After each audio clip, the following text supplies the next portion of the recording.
साथियों नमस्कार, मैं विनय स्वागत करता हूं आप सभी लोगों का अपने YouTube channel our past and future पर। और हम लोग जो सीरीज चला रहे हैं उसमें आज हम लोग कवर करेंगे कुछ अपडेटेड आंकड़े, ठीक है। और मेरे साथ साथ आप लोग इन अपडेटेड फैक्ट्स को कलेक्ट करते रहिएगा। इसके साथ ही साथ हम लोग और भी चीज़ें कलेक्ट करेंगे। ये तो कुछ नए आंकड़े हैं, साथ ही साथ में पुराने जो फैक्ट्स हैं उनको भी रिवाइज कराने की कोशिश करूँगा, लेकिन आप कुछ यहाँ पर देख लीजिएगा। तो अगस्त 2021 तक आरबीआई द्वारा जो जारी जो नवीनतम मौद्रिक नीतियां हैं, जिसे हम मॉनेटरी पॉलिसी बोलते हैं, ठीक है, मॉनेटरी पॉलिसी, तो वो कुछ रेट्स होती हैं उसमें, तो जिसमें bank rate, repo rate, reverse repo rate, CRR, SLR, MSF, ठीक है। तो ये रेट्स हैं। तो मॉनेटरी पॉलिसी, एक सवाल यहाँ से ये भी बनता है कि मॉनेटरी पॉलिसी को कौन रेगुलेट करता है। तो मॉनेटरी पॉलिसी रेगुलेट की जाती है आरबीआई द्वारा, ठीक है, रिजर्व बैंक ऑफ इंडिया द्वारा। तो अगस्त 2021 तक के अपडेटेड आंकड़े ये हैं कि बैंक रेट निर्धारित की गई है 4.25%, रेपो रेट निर्धारित की गई है 4%, ठीक है, 4%, reverse repo rate 3.35%, CRR cash reserve ratio ये होता है 4%, एसएलआर ये स्टैच्यूटरी लिक्विडिटी रेशियो होता है 18%, एमएसएफ मार्जिनल स्टैंडिंग फैसिलिटी 4.25%, ठीक है। तो ये सीधा रेगुलेट होती हैं आरबीआई के द्वारा। और आरबीआई इसमें मॉनेटरी पॉलिसी मतलब जो मनी मार्केट है उसको कंट्रोल करने के लिए ये सारी रेट्स निर्धारित करता है ताकि बैलेंस बना रहे, ठीक है। तो इस तरीके से रेट्स हैं। और ये होती क्या है, ये अगर हम लोग साथ में पढ़ेंगे तो बहुत दिक्कत हो जाएगी, या तो आप लोग खुद से ही इसको चेक करते रहिएगा, या दिक्कत होती है तो भाई मैं ही करा दूंगा बाद में, बस बता दीजिएगा। 4 नई रामसर साइट्स जोड़ी गई।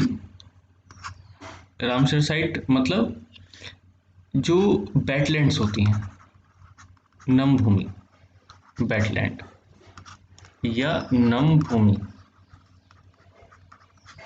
ठीक है।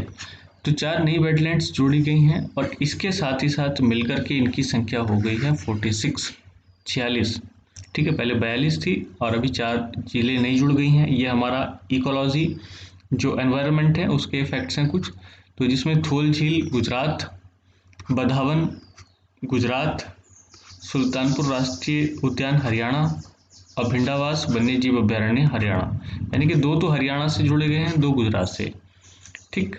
तो थोल झील और बधावन गुजरात से, सुल्तानपुर और भिंडावास वन्यजीव अभ्यारण्य हरियाणा से लिए गए हैं। और इस तरीके से ये संख्या हो गई हमारी वर्तमान में रामसर साइट्स की 46, ठीक है। नीचे देखिए कुछ और बातें मैंने साथ में ऐड कर दी गई हैं। 2 फरवरी 1971 को ईरान के रामसर शहर में ये सम्मेलन हुआ, वेटलैंड। ईरान में जगह कौन सी, रामसर साइट। तो प्रत्येक 2 फरवरी को आर्द्रभूमि दिवस मनाया जाता है, वेटलैंड डे मनाया जाता है, ये सभी को ज्ञात है। और इन चारों को मिलाकर कुल रामसर भूमि की संख्या हो गई है 46। अभी भी जो सर्वाधिक क्षेत्र बचा हुआ है, मतलब सर्वाधिक जो रामसर साइट आती हैं वो आती हैं उत्तर प्रदेश में, जो कि 8 हैं। और क्योंकि हम लोग उत्तर प्रदेश के विद्यार्थी हैं इसलिए हमें ये 8 की 8 पता होनी चाहिए। नवाबगंज पक्षी विहार उन्नाव, पार्वती अर्गा पक्षी विहार गोंडा, समान पक्षी विहार मैनपुरी, समसपुर पक्षी विहार रायबरेली, सांडी पक्षी विहार हरदोई, ठीक है। और सरसई नवार झील इटावा, सूर सरोवर झील या इसे ईथम झील भी बोलते हैं, ये आगरा, और ऊपर गंगा रिवर ये ब्रज घाट से नरोरा तक। तो इस तरीके से ये 8 रामसर साइट्स हैं। इसको भी आप लोग अपनी तैयारी में ऐड करें और जोड़ करके रखें। उसके बाद क्योंकि हमारे एग्जाम में अर्बनाइजेशन भी है, ठीक है, अर्बनाइजेशन। तो अर्बनाइजेशन के लिए हम बहुत सारी चीज़ें देखेंगे, लेकिन पहले आप देखिएगा ministry of housing and urbanisation द्वारा चलाए जा रहे कुछ प्रोजेक्ट, तो जिसमें अर्बन सेक्टर को स्ट्रॉन्ग करना है, ठीक है। तो एक्चुअल में क्या था, ये आप देखेंगे कि एक स्कीम चलती थी JNNURM, 2005 से इसका समय था 2014 तक। कौन सी, मैं इस पे आ जाता हूँ, JNNURM, 2005 से 14, मतलब Jawaharlal Nehru urban renewal mission, तो ये 2005 से 14 तक चला रहे थे। और 2014 में सरकार बदली, गवर्नमेंट बदली और बीजेपी सत्ता में आई। तो इसकी समाप्ति के बाद ये तो समाप्त हो रहा था जहाँ, तो इसके साथ ही साथ और जो प्रोजेक्ट थे सरकार के या स्कीम थी, सरकार ने उनको लॉन्च किया। और सारी ये जितनी स्कीम हैं ये सारी लॉन्च की गई हैं ministry of housing and urbanisation, ठीक है, ऐसे करके MHOU करके आप याद सकते हैं, कोई दिक्कत नहीं है।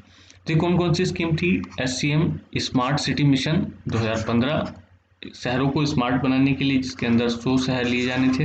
हालांकि हम एक एक करके सब पे चर्चा करेंगे, लेकिन ये फिलहाल आज आप इतना फैक्ट याद कर लीजिए कौन कौन सी स्कीम अर्बनाइजेशन या हाउसिंग मिनिस्ट्री द्वारा लॉन्च की गई है। हृदय योजना, heritage city development and augmentation योजना 2015, इसे हृदय के नाम से। अमृत योजना, Atal mission for rejuvenation and urban transformation 2015, और ये नाम ही बदल दीजिएगा एक तरीके से JNNURM का, तो इसकी जगह ये चला दिया गया। वैसे तो बाकी सारी योजनाएं भी चलती रहीं, तो दो भी हमें पढ़नी है, लेकिन ये इम्पोर्टेंट है। PMAY प्रधानमंत्री आवास योजना 2015, आप देख सकते हैं सारी ज़्यादातर 2015 में ही है। SBM स्वच्छ भारत मिशन 2014, और इसका 2019 तक पूर्ण स्वच्छ बनाना था भारत को, और इसका लक्ष्य भी घोषित कर दिया गया और ये पूर्ण स्वच्छ बना भी दिया गया भारत को, ठीक है। आप एक स्वच्छ भारत इंडिया में रह रहे हैं। इसकी स्वच्छ भारत मिशन की 2 फेजेस हैं, एक SBM मतलब स्वच्छ भारत रूरल, SBM अर्बन, ठीक है। SBM रूरल जो है उसको ministry of drinking water and sanitation चलाता है, और SBM urban ministry of housing and urban affair, जिसकी हम बात कर रहे हैं। तो क्योंकि अर्बनाइजेशन की बात हो रही है, तो सारी चीज़ें यहाँ पर मैं वही कलेक्ट कर रहा हूँ जो आपकी अर्बनाइजेशन से जुड़ी हुई हैं। जैसे कुछ जगह देखा होगा आपने कि जो डिपेंड करते हैं ग्राम पंचायतों पर, कुछ एग्जाम में ग्राम पंचायत को स्पेशली पूछा जाता है, जबकि यहाँ पे अर्बनाइजेशन को पूछा गया। तो ये भी करेंगे। DANULM दीनदयाल अंत्योदय योजना, ठीक है, national urban livelihood mission NULM, ये NULM है। तो NULM वैसे तो 2013 से ही चल रहा था, लेकिन बाद में इसको दीनदयाल अंत्योदय योजना के साथ अटैच करके इसका नाम DAY दीनदयाल अंत्योदय योजना DAY और NULM ये कर दिया गया है। तो बात समझ में आ गई होगी। तो कौन कौन सी योजना हो गई? SCM हो गई स्मार्ट सिटी मिशन, और फिर हृदय योजना हो गई, अमृत योजना हो गई, प्रधानमंत्री आवास योजना हो गई, स्वच्छ भारत मिशन हो गया, इसका भी कौन सा फेज? अर्बन वाला, और उसके बाद दीनदयाल अंत्योदय योजना, ये हमारी हो गई है। तो इन फैक्ट्स को आप याद करिएगा, और मैं जितने भी आंकड़े होते रहेंगे आपके साथ शेयर करता रहूँगा, आप लोग बस तैयारी करते रहिएगा, ठीक है। तो नेक्स्ट वीडियो के साथ मैं फिर मिलूँगा, तब तक के लिए धन्यवाद। जय हिंद।